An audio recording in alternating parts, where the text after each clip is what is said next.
Jika para anggota dewan datang ke gedung DPRD dengan kendaraan roda 4, maka hal itu tak berlaku bagi Basdir.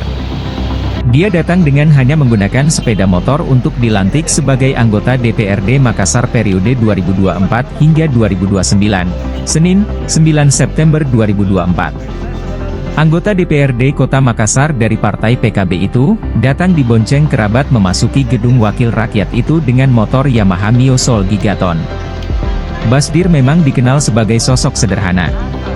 Aksinya naik motor juga bukan gimmick semata.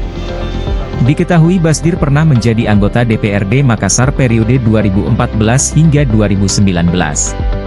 Kini kembali Basdir berhasil menembus kursi DPRD Makassar periode 2024 hingga 2029, dari Dapil Makassar meliputi Kecamatan Bontoala, Ujung Tanah, Tallo, Wajo dan Sangkaran.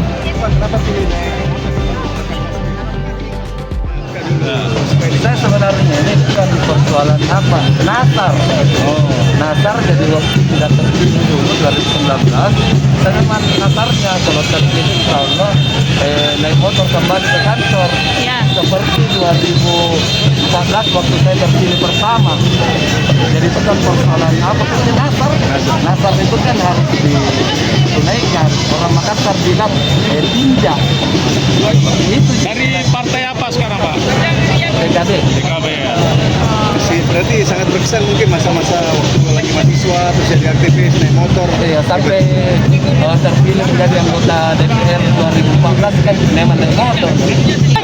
Ojek online tadi Pak ya, atau?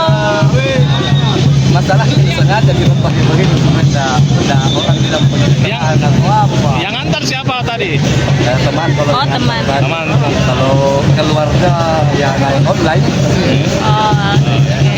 Oke, Pak Bas. Download Tribun X sekarang, menghadirkan lokal menjadi Indonesia.